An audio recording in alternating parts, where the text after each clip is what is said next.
Muy buenas tardes a todos. Mi nombre es Alejandro Bayona, director de Mercadeo y Comunicaciones del Laboratorio Clínico Golcán. Y hoy queremos darle la bienvenida a este webinar sobre paternidad. ¿En qué consiste y cómo se interpreta una prueba de paternidad? Lo llevará a cabo la doctora Cielo Pineda Monsalve, líder del Laboratorio de Paternidad del Laboratorio Clínico Colcán. Y pues le damos la bienvenida a estas cerca de 150 personas que están conectadas en este momento y a las cuales les queremos hacer una invitación muy importante. Mantener siempre estas reglas para que el webinar se desarrolle efectivamente.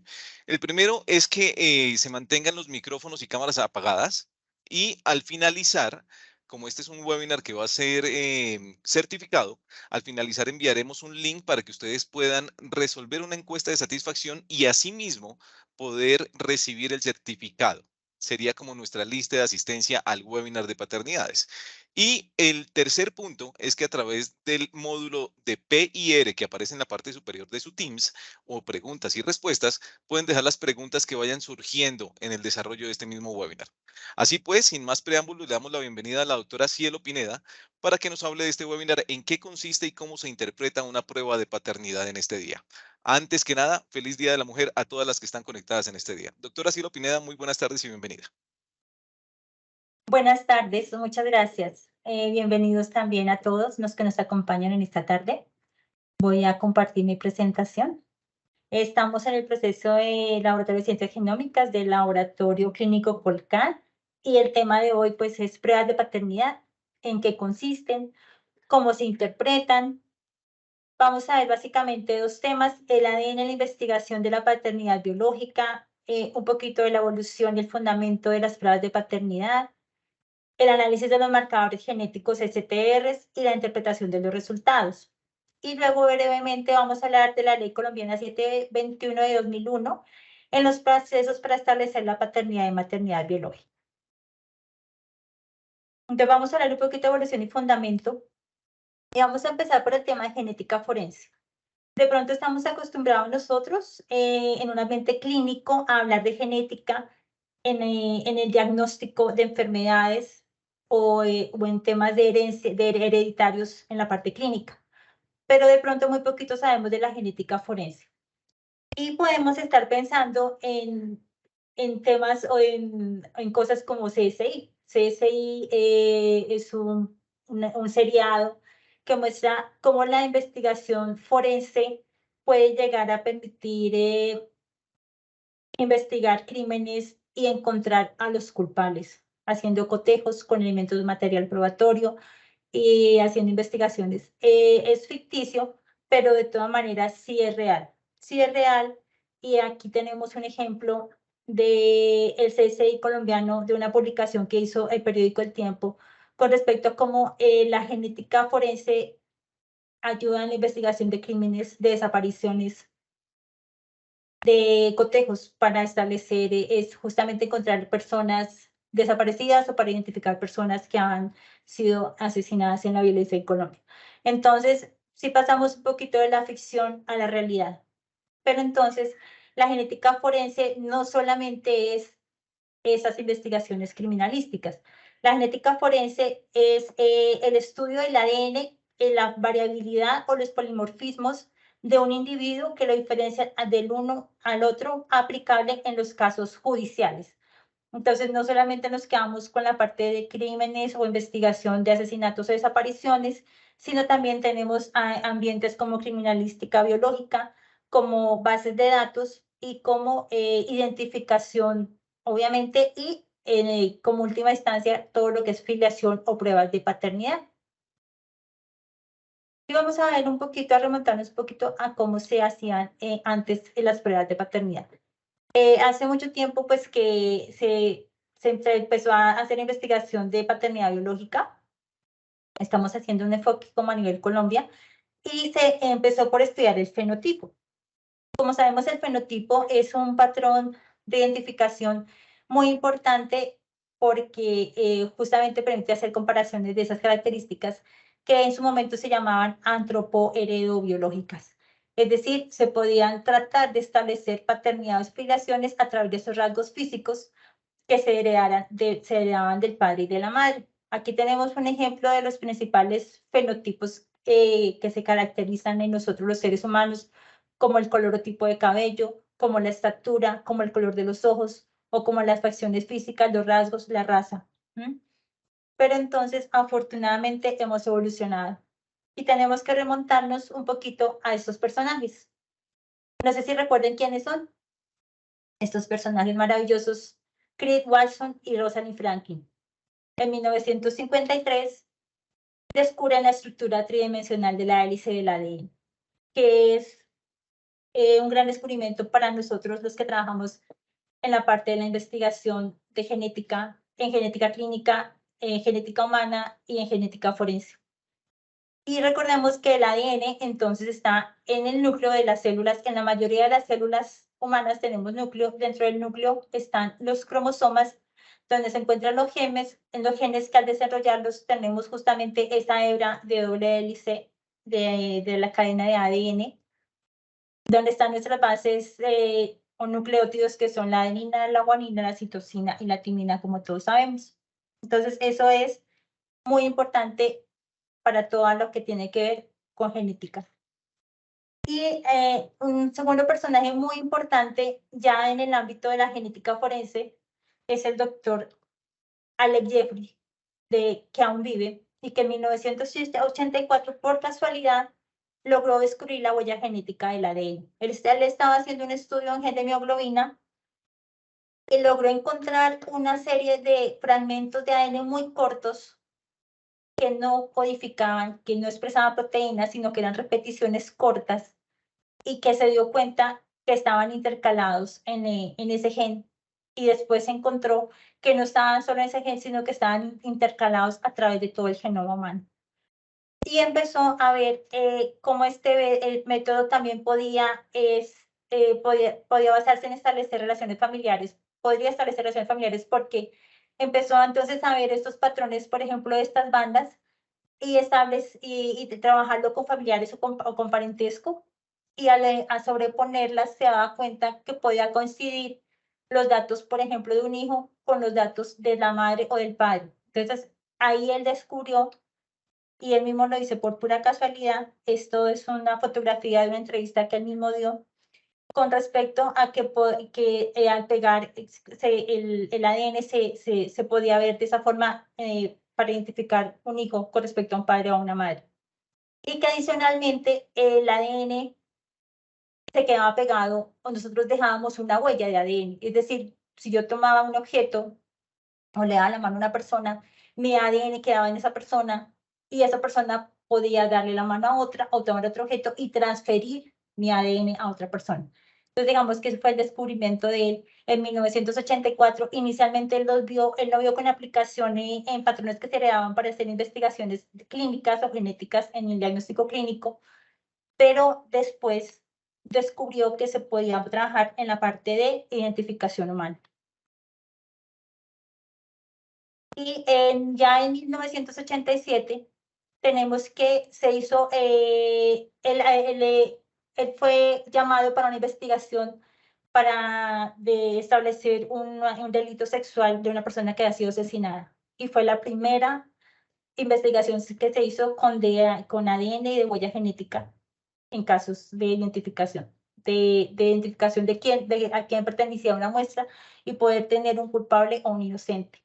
Entonces encontró la aplicación en la criminalística. Pero obviamente la aplicación no solo en la criminalística, sino también en los procesos de filiación y de paternidad. Y este otro personaje es el doctor Cary Mullis, que es un estadounidense que todos los que trabajamos en clínica y con biología molecular sabemos que inventó la técnica de replicación del ADN, que es la reacción en cadena de la polimerasa o PCR. La replicación del ADN es un proceso que ocurre en el ser humano de manera natural, pero él logró hacer la invención para trabajarlo en un tubo, en un tubito de ensayo, en un tubo. Y lo que hace la técnica es que a partir de un ADN, es decir, de mi ADN de referencia o el ADN o el fragmentico que yo quiero analizar o estudiar, puedo multiplicarlo utilizando una enzima que es la polimerasa, que se descubrió a partir de un alga, y que la polimerasa toma los nucleótidos que están en el tubo de adenina, timina, citosina y guanina para multiplicar o pegar esa hebra molde cambiando, haciendo un ciclaje de varias temperaturas para abrir el ADN, copiarlo y volverlo a copiar, de tal forma que tenemos una amplificación exponencial del ADN que yo quiero investigar, que yo quiero ver, que yo quiero analizar. Y esta técnica, pues, era la que usamos también en análisis de los fragmentos de ADN que tienen que ver con identificación humana. Entonces, empezamos por en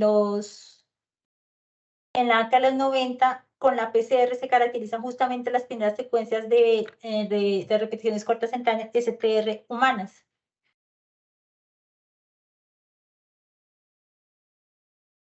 Entonces aquí tenemos una foto de lo que serían las repeticiones o unidades de repetición, que para este ejemplo sería las C, A y G repetidas en tándem, es decir, se repite una vez y luego otra vez y luego otra vez. Y lo que nos varía de un individuo a otro es el número de repeticiones que tenemos. Todos los seres humanos tenemos esas repeticiones, pero se heredan del padre y de la madre, y lo que varía es la cantidad de repeticiones que yo tengo para cada uno de mis alelos o de mis fragmentos de ADN. Entonces, en los 90, con esa PCR se caracterizan esas secuencias de STR humano. Y empezamos ya también en 1993 a tener como esos primeros sistemas automatizados, ya no analizando solo un fragmento de ADN o un STR, sino ya aquí en este ejemplo tenemos 3 marcadores genéticos, y como vemos lo que se hacía eran unos geles, obviamente todo basado en una electroforesis, donde ponemos a correr el ADN que tiene una carga que nos permite hacer su separación por su tamaño y por su peso molecular, y verlo en estos geles.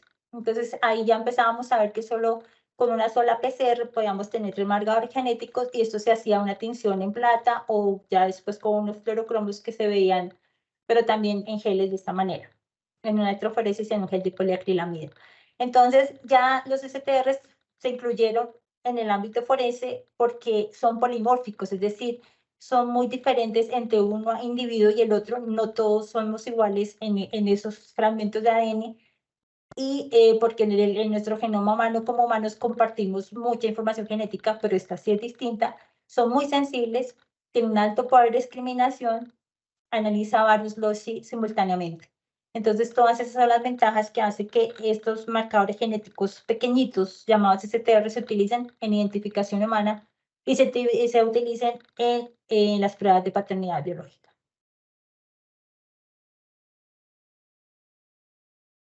Entonces, ya vimos el ADN, y para hacer el estudio de esos marcadores genéticos, entonces volvemos a partir de la célula donde está el ADN y donde tenemos el ADN tanto codificante, que ya vimos que expresa proteínas, o lo que somos y expresamos como humanos, y el ADN no codificante, que son esas repeticiones cortas intercaladas en el ADN codificante, pero que por esa variabilidad que tienen se heredan de padre y madre, y nos permiten esa identificación con respecto a la paternidad. Cuando hay una fecundación del óvulo por parte del espermatozoide, el espermatozoide ingresa al óvulo, ingresa a la cabeza del espermatozoide, donde está la información genética haploide, que se combina con la información genética haploide, pues, del óvulo, y nos permite tener ese ser humano.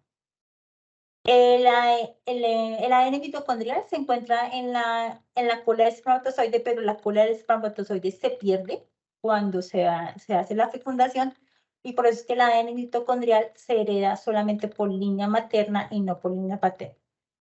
Y entonces ese concepto de herencia mendeliana, 50% de información del padre, 50% de información de la madre, es lo que nos permite tener un individuo con el 100% de la información genética. Y esa es la base para hacer una prueba de paternidad. Entonces, volvemos a decir, los polimorfismos de ADN son las variaciones del genoma, o son esos marcadores genéticos, y que son esas regiones intergénicas, están entre los genes que no son codificantes y que corresponden inclusive al 60% del genoma, o sea, la tenemos con mucha abundancia en todas las células del cuerpo. Y son repeticiones cortas en tándem, y acá tenemos una imagen que nos permite un poquito entender la diferencia en los individuos. Entonces tenemos un individuo que tiene esa repetición Estas son pequeñitas de 2, 4 o 5 pares de bases. Estas de 4 pares de bases o de 4 nucleótidos, perdón. Adenina, guanina, adenina y timina, a GAT, que lo tiene 7 veces. Y en el segundo sitio lo tiene 6 veces para que este individuo tenga 7, 6 para ese marcador AGAT o esas repeticiones. Acá tenemos otra persona que tiene las mismas repeticiones, perdón, la misma unidad de repetición, pero diferente número de repeticiones. Esta tiene 4 y esta tiene 19. Y en el último tenemos un personaje que tiene para esa misma para esa misma unidad de repetición, tiene 12 y 14. Entonces, estos son los STRs. Y lo que obtenemos entonces es un perfil genético.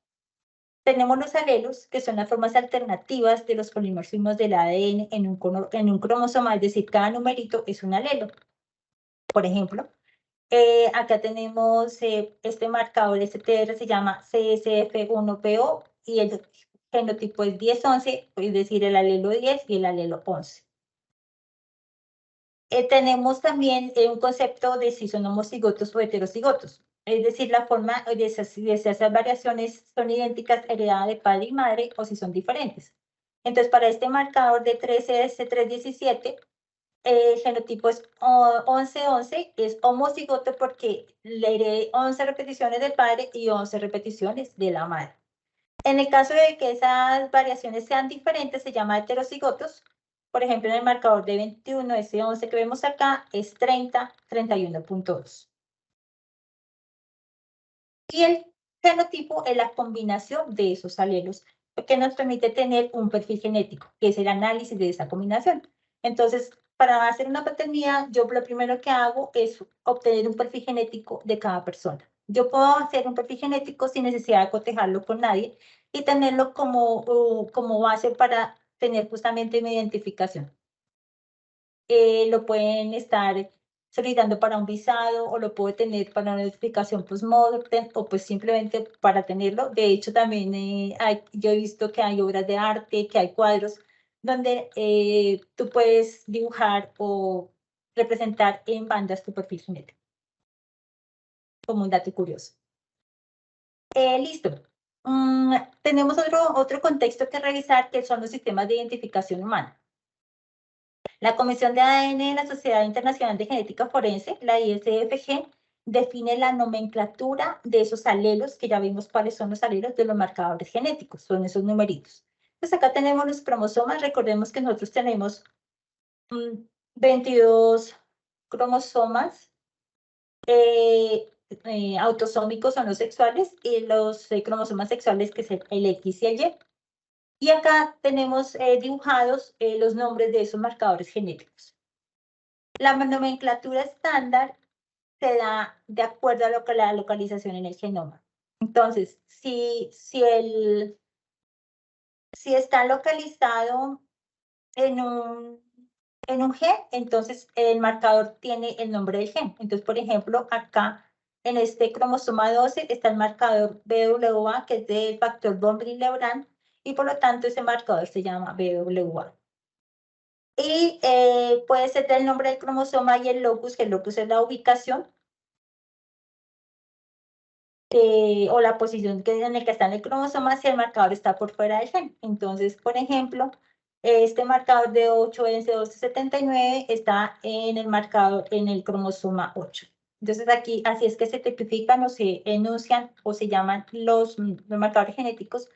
Y esto es una codificación que se utiliza a nivel global, a nivel mundo.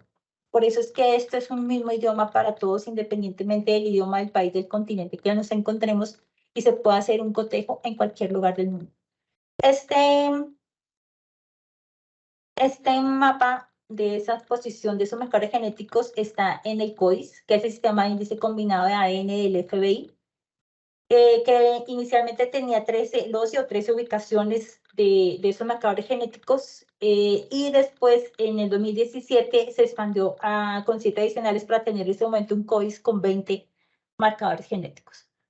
El CODIS es una base de datos donde se guardan perfiles genéticos de sospechosos en Estados Unidos que pueden ser vinculados posteriormente en crímenes sexuales para ver si son culpables y están relacionados con el crimen, comparando con evidencias o con elementos material probatorio, donde hay muestras.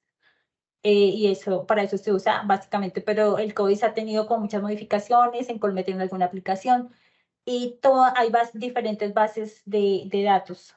También tenemos, por ejemplo, la de Europa, que se llama ENPSI, que es el conjunto de normas europeas, donde también vemos que se comparten varios marcadores genéticos de esos que ya están en el CODIS. ¿Sí? Acá tenemos en amarillo los que están compartidos con el CODIS, tenemos en naranja otros que no están compartidos y que son nuevos, y el SD33, que es un marcador de Alemania, pero sin embargo ya estamos todos a nivel global, que es muy polimórfico, es decir, tiene muchas diferencias entre un ser humano y otro, y eso hace que aumente su sensibilidad. ¿Cómo hacemos el análisis de esos marcadores STRs? Y ustedes se preguntarán, ¿cuáles muestras sirven para hacer identificación o para hacer pruebas de paternidad? Pues como ya vimos, el ADN se encuentra en todas en las células del hueso, en las células óseas, en las células sanguíneas, en los leucocitos, en las células epiteliales, entonces puedo trabajar o en las células musculares, puedo trabajar con biopsias.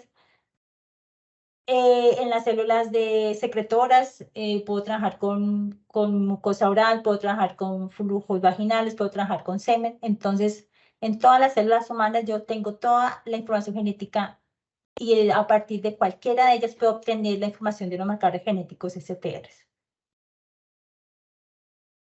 Pero entonces, ¿cuáles son las más utilizadas o las que nosotros, por ejemplo, estamos utilizando en este momento en el laboratorio clínico Colcan?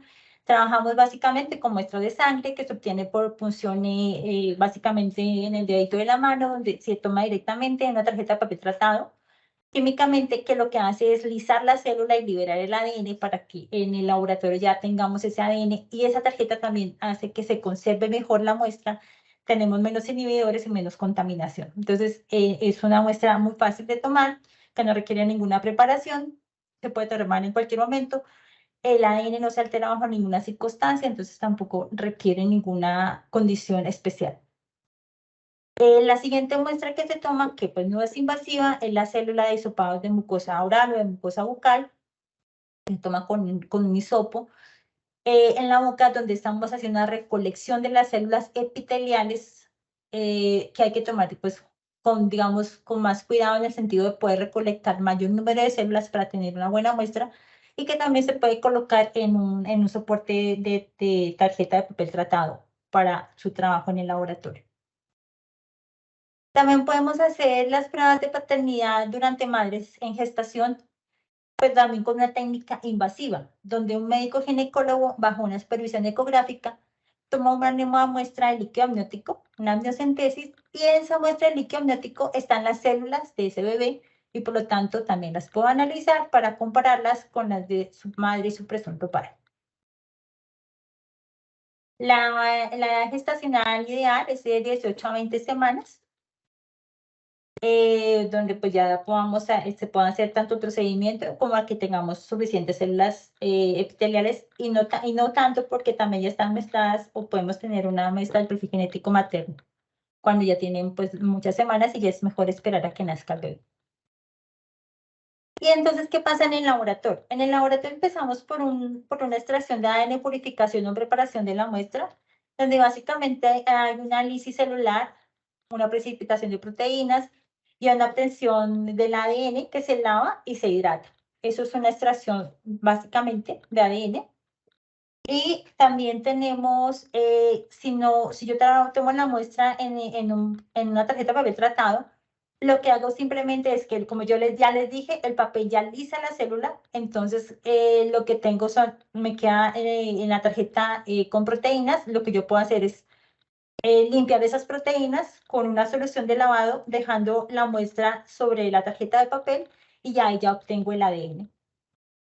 Y el segundo paso es hacer la reacción en cadena de la polimerasa, la amplificación de ese ADN, como ya les comentaba, que es exponencial, en donde con diferentes temperaturas yo logro que ese ADN que estoy analizando, mi ADN molde o mi ADN de referencia, lo coloco en un equipo que se llama termociclador, donde hago, el termociclador hace un proceso de naturalización, de hibridación y de polimerización de ese ADN, multiplicando en millones de veces esas copias.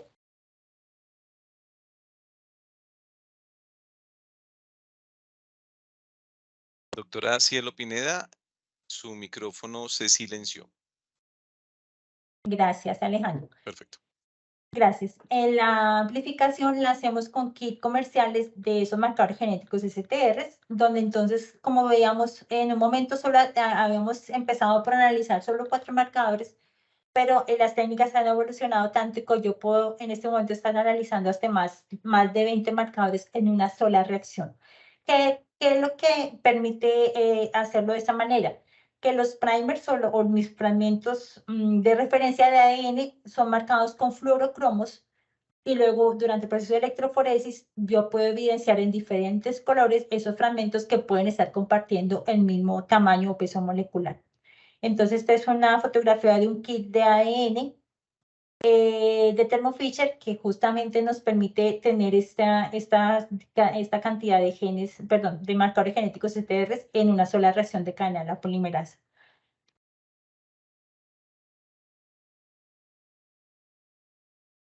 Y el último paso, técnicamente hablando en el laboratorio, es la genotipificación del ADN por electroforesis capilar, que se puede hacer de muchas maneras, pero básicamente estamos trabajando en los laboratorios de paternidad con un equipo que se llama AVI 3500, que es un analizador genético, que como les decía, permite detección de la fluorescencia inducida por láser a diferentes longitudes de onda de esos marcadores que ya están marcados con esos fluorocromos y detectar la fluorescencia para cada uno de los fragmentos amplificados. Y ese análisis se hace a través de software que tanto para la recolección de los datos como para el análisis de los datos con controles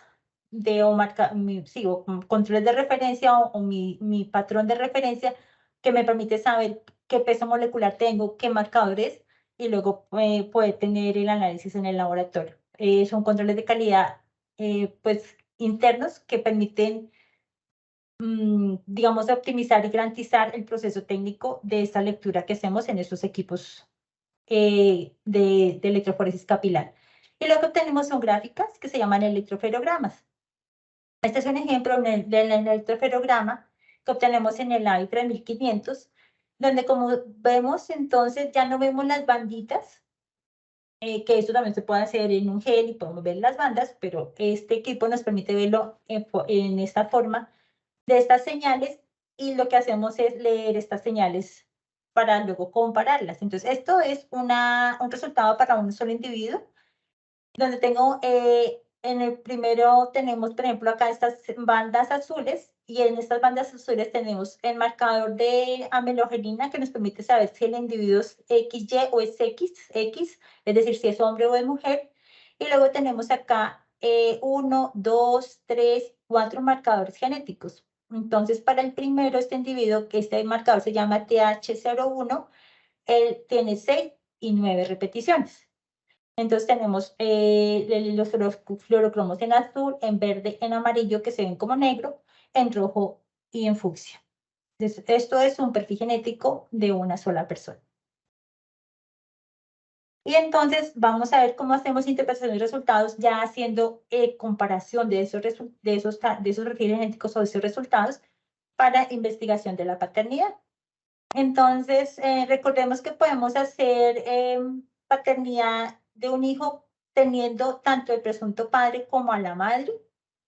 Presunto porque es el que estamos investigando y porque es la hipótesis que tenemos para hacer la prueba de paternidad o prueba de filiación. O podemos solamente tener al padre y al hijo sin la madre. Estos, digamos, son los casos estándar, los casos simples, en donde contamos con la información genética del padre con la muestra de él para hacer la prueba de paternidad y corresponde pasar a la prueba estándar, donde tengo al presunto padre, a la madre y al hijo. Pero también podemos trabajar con casos un poquito más complejos en donde no tengo el padre.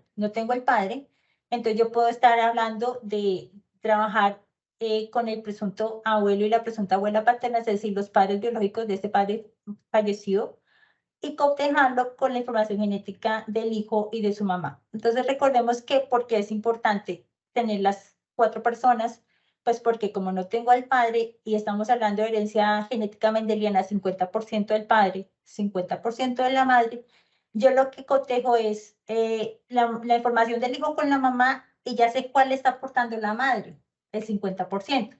El otro 50% lo deben tener estos abuelos para saber que uno hijo de estos abuelos lo está aportando y poder establecer indirectamente esa paternidad.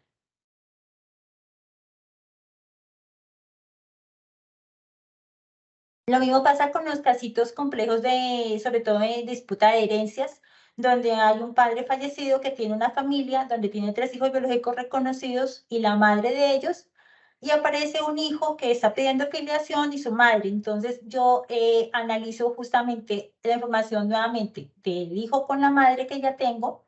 Ese 50% lo descarto y el otro 50% debe provenir y debo compararlo con la de sus hijos y la mamá y poder yo establecer en el laboratorio si ese padre de esa familia también es el padre biológico de este hijo que está pidiendo filiación. Usualmente esos procesos no se logran resolver por decisión de las partes voluntarias, sino a través de órdenes judiciales.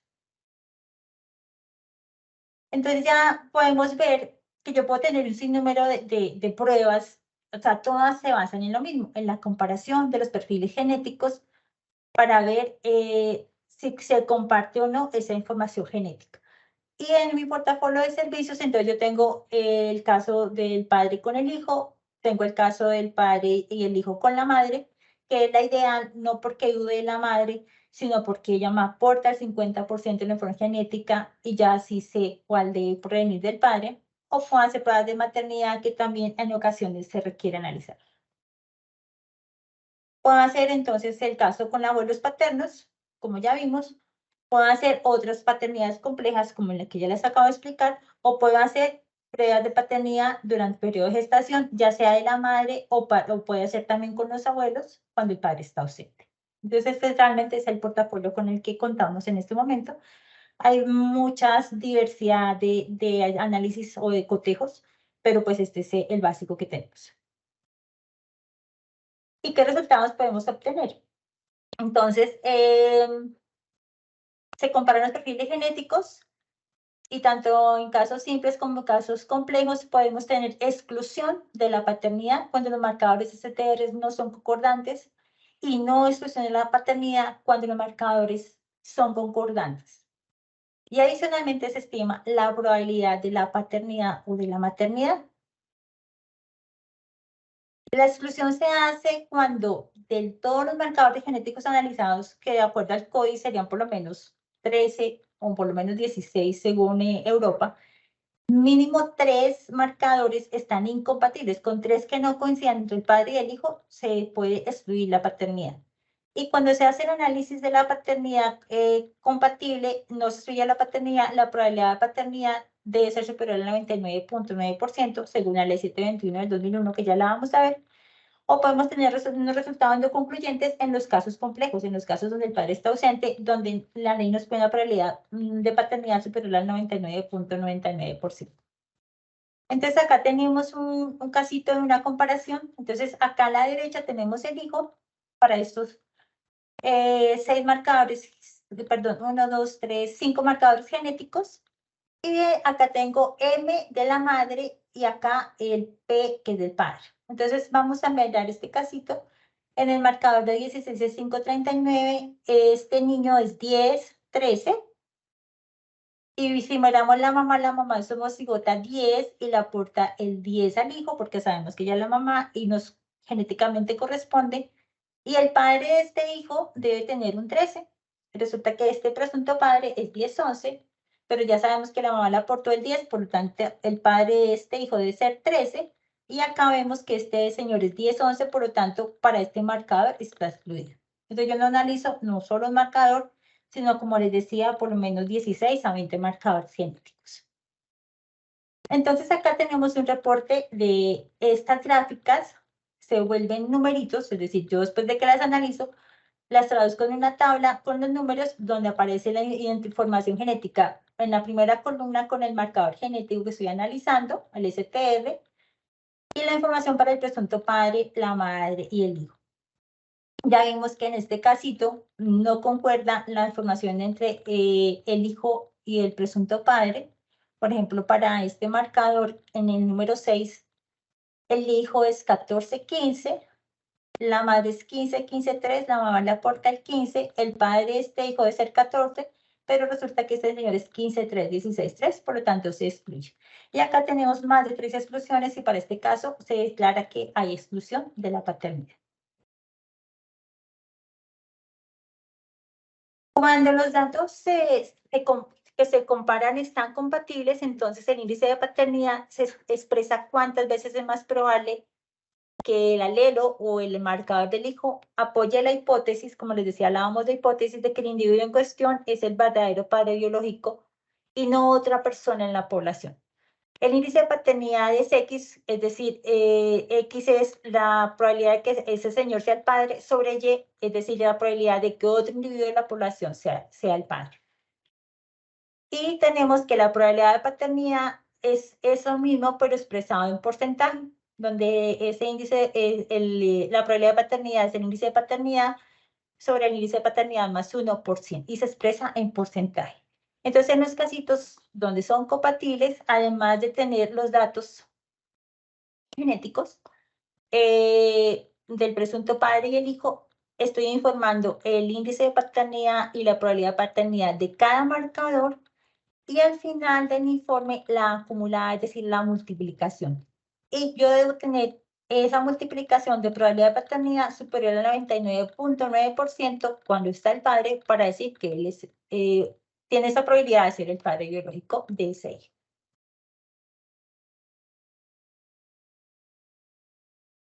Eso pues era lo que les quería contar con respecto a los STRs, y vamos a ver muy brevemente lo que se refiere a la ley 721 del 2001, que es la ley que modifica una ley que existe, que es la ley 75/1968, donde se habla de las pruebas de paternidad en Colombia. Entonces, básicamente lo que quiere decir es que para establecer la paternidad o maternidad se deben ordenar los exámenes que científicamente determinen ese índice de probabilidad superior al 99.9 cuando es el padre, y que los laboratorios deben estar certificados por una autoridad competente, de conformidad con estándares internacionales, y que será utilizada siempre y cuando no haya otras posibilidades mejores para establecer la paternidad, para alcanzar ese porcentaje de certeza de que trata pues, la ley o este artículo. La ley 721 también nos da instrucciones de cómo debemos hacer el reporte del informe de paternidad, donde debemos tener muy claramente el nombre e identificación de quienes fueron objeto de la prueba. En lo que les decía, el valor individual acumulado del índice de paternidad y la probabilidad de paternidad, la descripción de la técnica que se utilice, las frecuencias poblacionales que utilizamos para hacer esa estimación de esa probabilidad de paternidad, y cuál es el control de calidad en el que participa el laboratorio. Y las pruebas o experticios que llama la ley lo puede hacer el Estado, o lo pueden hacer laboratorios públicos o privados debidamente acreditados y certificados. La acreditación se refiere básicamente en Colombia a obtenerla con el Organismo Nacional de Acreditación de Colombia, ONAC, bajo los requisitos de la norma ISO IS 17025 del 2017.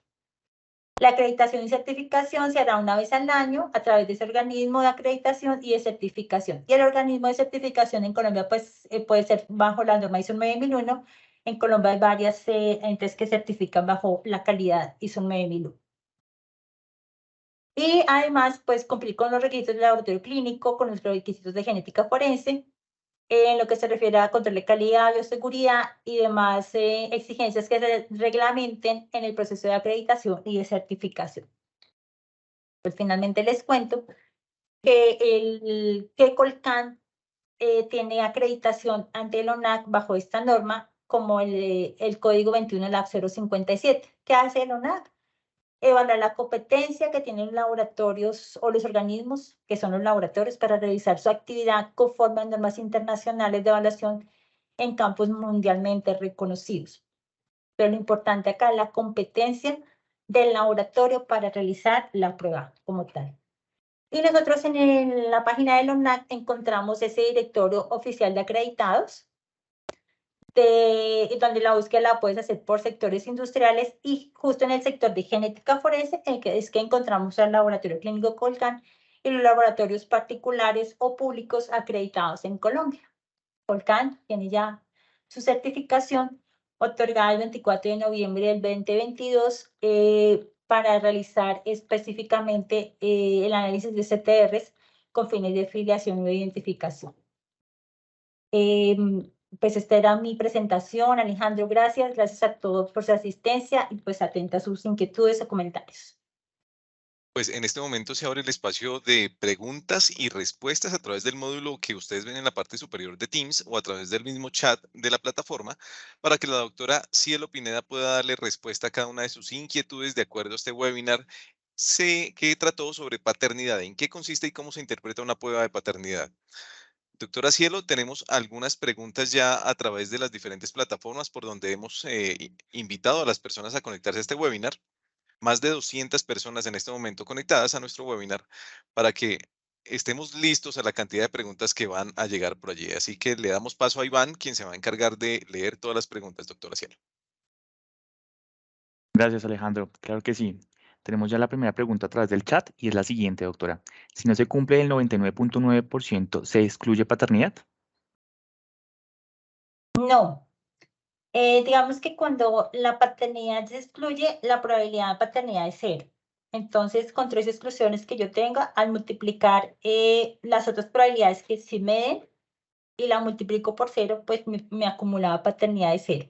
Pero en los casos complejos sí puedo yo estar haciendo una estimación de probabilidad de paternidad, es decir, cuando no está el padre, y yo puedo estar por debajo del 99.99%, y en ese caso tengo que declarar que no puedo concluir si es el padre o no, es decir, no concluyente, y ya el juez, digamos que utiliza otros elementos dentro de su investigación para dar la definición de la paternidad.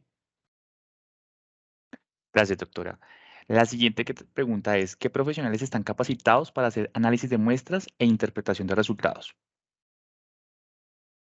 Básicamente, profesionales de la salud, básicamente pues siempre trabajamos con bacteriólogos, biólogos, médicos que tengan el conocimiento para hacer el análisis de los marcadores genéticos, porque son técnicas de biología molecular, y la competencia está por el conocimiento de la técnica, por el uso de los equipos, el entrenamiento, el uso de los equipos que se tengan, y toda el conocimiento de la norma y de los requisitos asociados al ensayo como tal. Perfecto. ¿Se puede realizar prueba de hermandad mediante este método?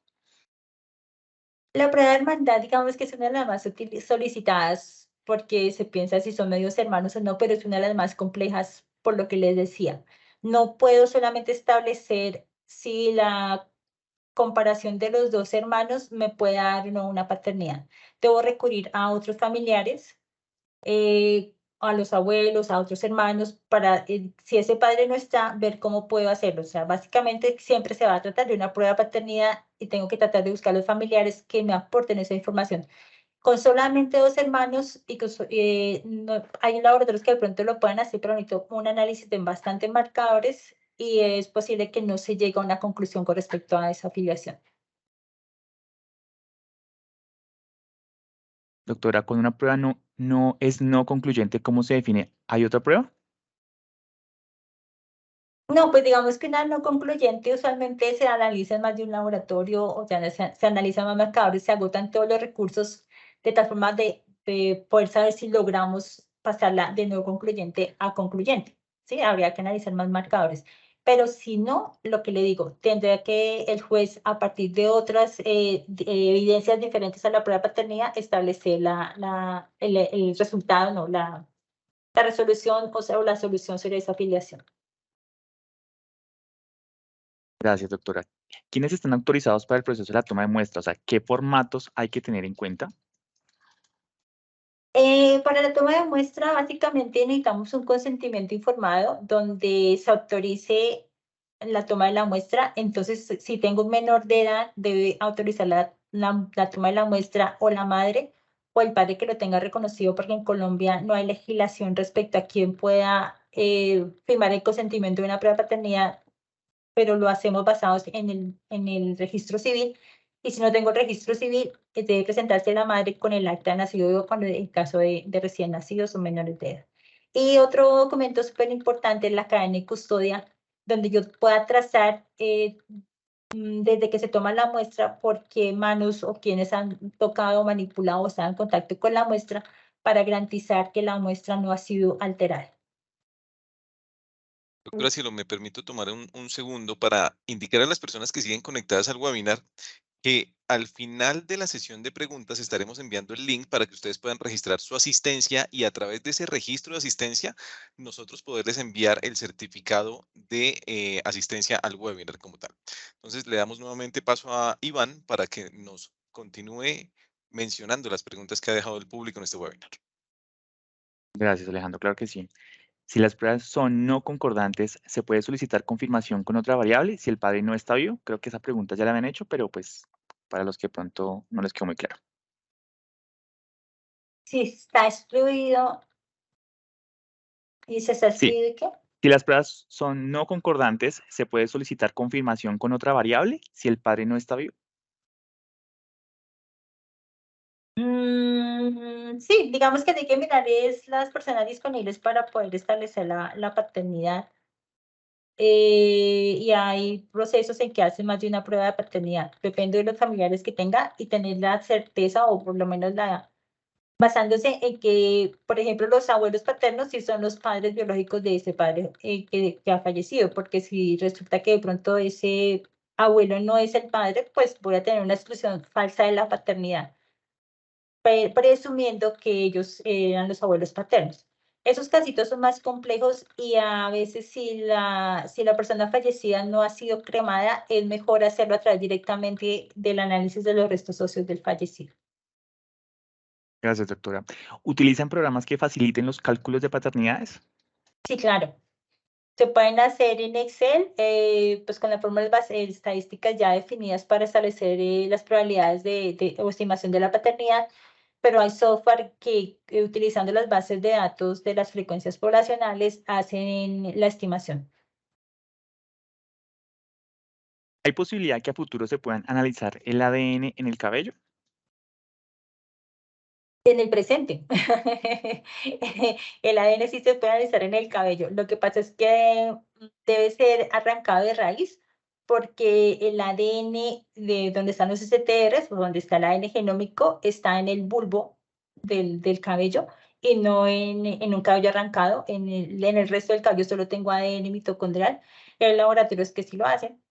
Digamos que no es, digamos que hay que estandarizar el método para hacer la extracción de ADN, que es lo más complicado, entre comillas, y al hacer análisis hay que tener suficiente células para poder tener un resultado, pero sí se puede de cabello. Nosotros no lo analizamos desde cabello.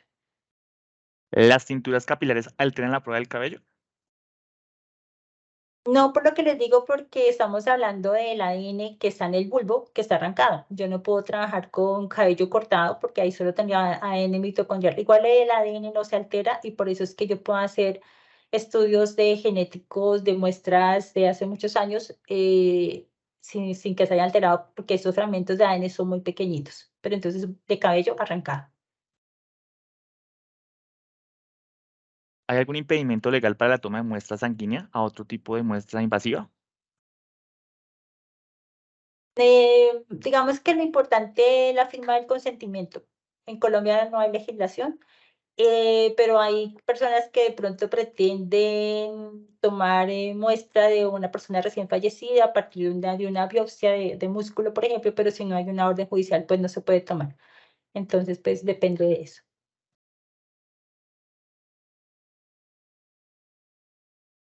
La última, doctora, es, ¿estas pruebas de paternidad se hacen en masa o su manejo es poco y la demanda es igual? No entiendo la pregunta.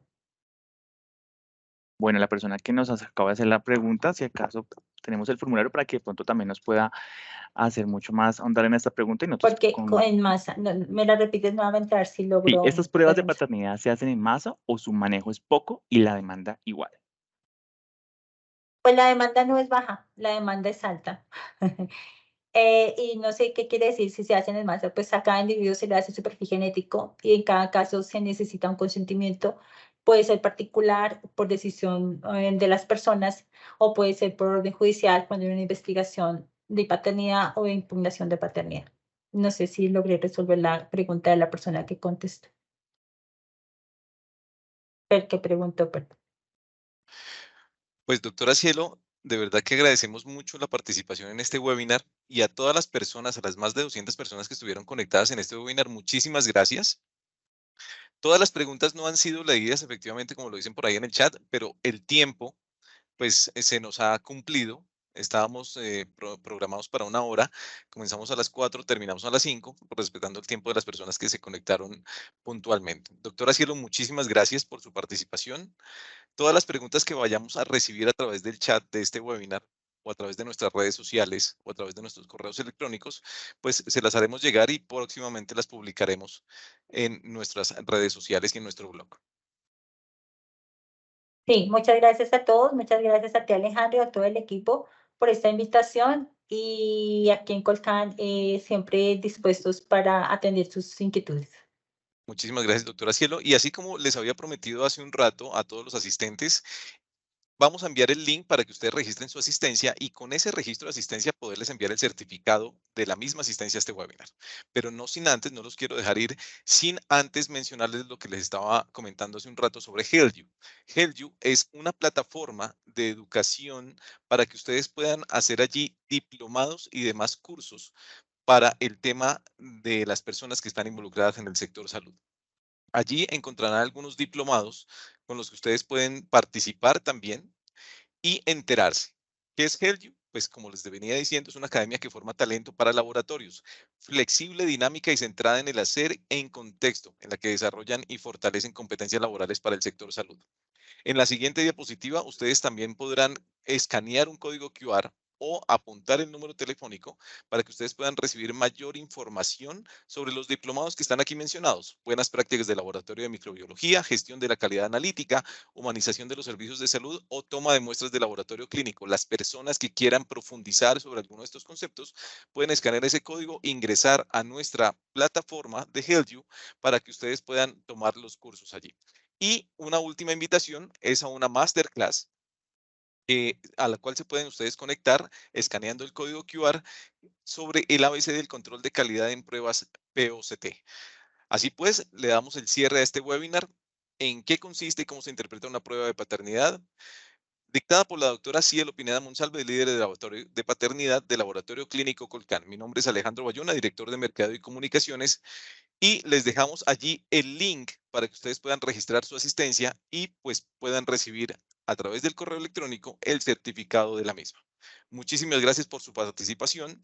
Esperamos haya sido provechoso este tema